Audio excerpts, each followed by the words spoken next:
5 years ago, I had a client contact me and tell me that they had cancer and that they weren't going to live. It was stage 4, it was getting worse, and the life expectancy was really short. And my concern for this client was that they were in their late 30s. They had 3 young kids, he had a wife, and things were looking very different heading forward. Fortunately for him and for his wife and family, we had put life insurance in place for them a few years earlier, not that long before that. And that life insurance, as we move forward the last 5 years, has saved his wife's future, has saved his kids' future, has put them in a good financial position.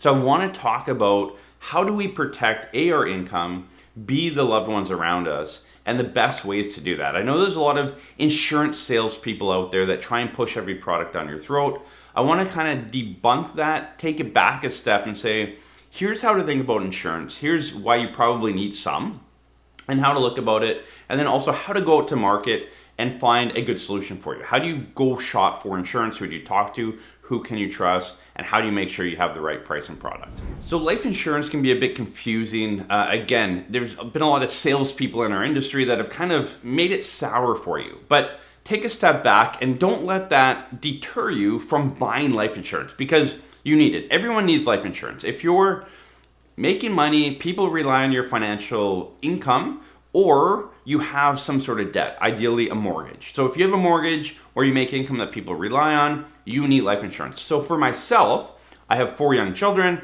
I have a wife, I have a mortgage, I have a business, I have a lot of stuff going on. I have a lot of insurance so that if I passed away suddenly or slowly, that I would be taking care of my wife and my kids. My kids are going to be okay long term. My wife's going to be okay. Their lifestyle isn't going to change drastically if I were to die. Even though I'm the one that brings all the money in, I generate the business, our mortgage would be paid off. There'd be a bucket of money for my wife to live on for a long time, for my kids to put them through post-secondary education, all of that. So I've bought life insurance to provide those funds. Now, I pay a monthly premium for that. And I really do hope. Life insurance is one of those things that I will gladly pay because I need it and I see the value of it. But I will gladly pay, and I hope I never see any benefit from it, because that means I'm dead. So ideally, this is something I pay, and I pay hundreds of dollars every month for it, and I gladly pay it to protect my family. If you think about it, how much do you pay for car insurance? And what's your car worth? Like $5,000, maybe it's worth 25, 30, 40 grand. But what's your life worth? How much money do you make? How much money are you going to make from now until the day you retire? That's what you're insuring against. So you're insuring a lot more. Now, there's 3 types of insurance you want to take a look at. Life insurance, which means that if you die, if you pass away, that life insurance proceed will pay out to your beneficiary, spouse, partner, whatever it is. The second type of insurance you want to look at, and again, I'm not going to do a full breakdown of all the types of insurance, but I want to highlight the 3. So life insurance is for death. Critical illness insurance. Now, critical illness insurance is if you become critically ill. Life insurance companies have a list of about 24 to 26 critically ill issues that will pay out your benefits. So typically cancer, heart attack, stroke, MS, there's a bunch of different things in there. And we actually just had a client in the past year here. She was diagnosed with cancer. Looks like she's going to live, which is great. But she had critical illness insurance. Again, we put that in place about 9 years ago for her, and it paid out. She got a nice check from one of the insurance companies who she did her business with, and it's helping her transition through this period. She's not able to work as much. She also had the 3rd type of insurance, which is disability insurance. So life insurance, critical illness insurance, disability insurance. Life insurance, you're dead. Critical illness is you have cancer, heart attack, stroke, something major to you. Maybe you have to take some time off. Maybe you have to go get treatment overseas, whatever it is. But there's a change in your lifestyle, and it pays you a lump sum 30 days after diagnosis. So for our client, she was diagnosed with cancer. We went through the process, and 30 days later, she received a check in the mail for her insurance amount, which was about $50,000. So it can be a substantial amount of tax-free money to help you out. She also had the 3rd bucket, which is disability insurance. Disability insurance is if you can't work due to illness or injury, and again, you want to be aware of what your contract says, but most of them will be because of illness or injury. So it could be cancer, for instance, or it could be an injury not at work, skiing down the mountain, fall, hit your head, can't work anymore, whatever it is. There's many reasons. It pays you a monthly benefit for as long as you are qualified as disabled. So for this client, she got a lump sum tax-free money, 50 grand, plus she's collecting on her disability. So she's collecting on both. She also has life insurance. So if something went south and she didn't, make it, then her life insurance would also pay. So you can kind of have all three layers to it. I personally have all three. So if I become disabled, I have a monthly benefit that will kick in. If I have a critical illness, I will also receive a nice check tax-free, and I have the life insurance. And most people need to have, or should have, all three. Now, the first place to check is at work. You might have some of this coverage at work. Make sure you check how much you're covered for. A lot of people say, I have disability at work, but you're only covered up to like $2,000 or maybe $500, and it's only pays for 2 years, not till age 65 like you need. So have whoever you're working with, talk to an insurance broker, and I'll get into that here in a second, but have your insurance broker review what you have at work and then top it up with individual coverage. So you want to have all three to make sure you're protected. Now, my personal opinion is, if the budget can't afford it, then you want to get disability insurance and life insurance. The third one would be critical illness. It's a great policy to have. Again, we just saw the benefit with one of our clients and how impactful it's been for her. But again, if the budget is $100 a month and life insurance and disability kind of get you there and you don't have that extra budget, look at critical illness down the road. Again, ideally get all three, but if you're going to kind of layer it, life insurance, disability, critical illness, that's kind of how I typically layer it out. Now, if you're younger watching this and you say, Adam, I don't need any of those. Like, I'm young, I don't have any debt, that's great. But maybe you go to get a mortgage. Now you need life insurance. You don't want to leave that debt to someone else. Disability, you need it every age. So if you have no mortgage, no debts, no what, you're working. What happens if you become disabled and you need support and you can't work for the rest of your life? That's now on your parents or family member or friend or someone's taking care of you. So make sure you get disability. From the day you start working, check at work. If you don't have coverage at work, buy individual coverage. It's not expensive, it's not cheap, but it's mandatory. Look into it. So let's talk about 3 ways to protect yourself. And the first one is to protect your income. And again, this comes in with life insurance and disability insurance. Disability insurance is more protecting your income if something happens and you're still living. Very important to have. The other part is, protect your income if you pass away. And whoever is relying on that income, spouse, partner, whoever it is, you need to protect that as well. So life insurance, disability insurance, very important to protect your income. And I would say, what's your biggest asset? And if the answer isn't you need to rethink this. Because your ability to earn money for the rest of your life to, let's say, age 65 is substantial. And you need to ensure that. A lot of us, again, we're insuring our cars and everything else under the sun because we have to. We're required to. We have to have car insurance to drive a car. Everyone should have to have life insurance to live.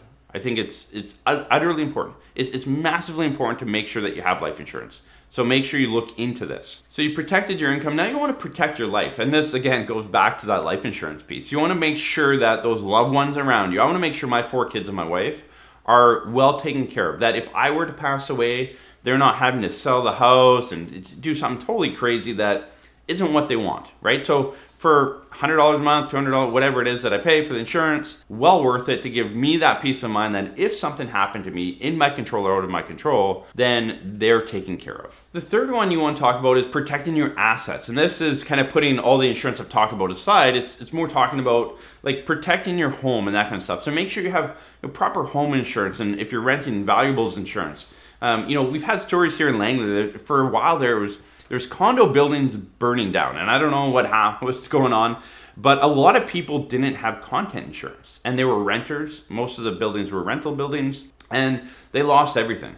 So make sure, even if you're renting a place, make sure you have content insurance. So if something were to happen, maybe a break-in, maybe a burn down, flood, whatever it is, you have renter's insurance to cover your valuables. For some of you, you might be running a small business on your property, that kind of thing. Make sure you talk to your insurance agent about liability insurance. So for me, we have one of our offices here on my property, and I have liability insurance, not only personally for my home, but corporately for us as well. Because if someone, say, slipped on the property, I want to be protected both personally, but as a company as well. So maybe you're running a small business off your property, someone comes to pick up whatever you're making, maybe you're doing woodworking and someone comes to pick it up. if they fall, something happens, you just want to make sure you're protected in case something like that. So some of these side things that we don't think about can be very important to protect yourself, protect your income and your assets going forward. One bonus one, then I'll talk about how to find an insurance broker. So the bonus one would be protect your identity. And again, this comes to everything online, social media, passwords. You should be using a password, like a master password. I use LastPass. There's a lot of like master password programs out there where you kind of have one master password and then it remembers everything under it, and then you can create, encrypted passwords and all that kind of stuff. So check into that. If you're not using that type of service, you want to look into that. Also, like if you think about it, if you passed away today, who has your passwords? Who has that master password? Who has access to your social media and all this kind of stuff? You need to kind of think about this. Our world has changed drastically over the last 10, 15, 20 years. And that a lot of our value, our asset is online. Like for us, for Parallel Wealth, I mean, we have the company, but part of our company is this, it's social media, right? We have the big YouTube channel, we have this one that's growing. Those are assets for us. Like who has access to this, who takes it over, all that kind of stuff. So that's part of my will and estate plan, is to make sure that someone can come in and continue on with this and also have access, gain access to this stuff, to make sure that it's kind of not sitting lost in the background. And you've heard the story where, this one person that ran I think it was a Bitcoin company. Anyway, they store Bitcoins for people, blah, blah, blah. There's about $40 million of Bitcoin. He passed away. He was a young kid, I think 28, passed away. No one knew the password. And so everyone lost their Bitcoin, like tens of millions of dollars of Bitcoin. And so don't let this happen to you. Now, how do you find a trusted insurance broker? And there's a few tips for you I have here. First off, make sure you're dealing with a broker. And what I mean by that is ask them, like, which companies can you deal with? So there's some brokers out there that work with one company. So Primerica is one, right? Primerica sells Primerica insurance. London Life Agents, changing a little bit, but they sell London Life products. So when you meet with someone, say like, what company do you work for? Who do you represent? Can you provide me quotes for 3 or 4 different companies?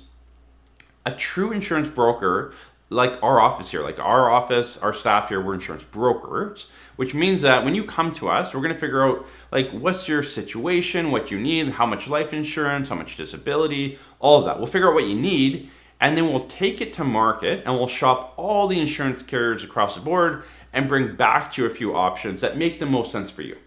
And that's what you want. So if you're having a tough time finding an insurance broker, there is a way to kind of just search around or contact our office. We can help you out, or we can kind of lean you in the right direction. But make sure you're getting multiple quotes. Now, I talked to someone just yesterday and they're like, yeah, I like this family office. They had an internal insurance person and they could get better deals. And the reality is you're not getting better deals anywhere. Insurance is regulated in a way where my quote with Manulife Insurance, let's say, is the same as every other broker's. And you hear of BCAA or Costco. Costco sells life insurance. It's Manulife life insurance, at least it was. It might change over time, but it's it's an insurance product that any broker can sell, and they basically mark it up and then discount it down for members. So again, don't be caught off guard by marketing from some of these big companies. Understand what you're getting and what you're paying. Now, lastly, there's kind of 2 types of insurance. I'll leave this for another video, but make sure you understand like how the insurance works. You want to do underwritten upfront, which means that when you apply for life insurance, if you don't go through a full medical questionnaire, possibly like blood and urine tests, all that kind of stuff, like you want it fully underwritten upfront so that when you're approved, it's never questioned down the road. So make sure that's very important as you go through the life insurance process.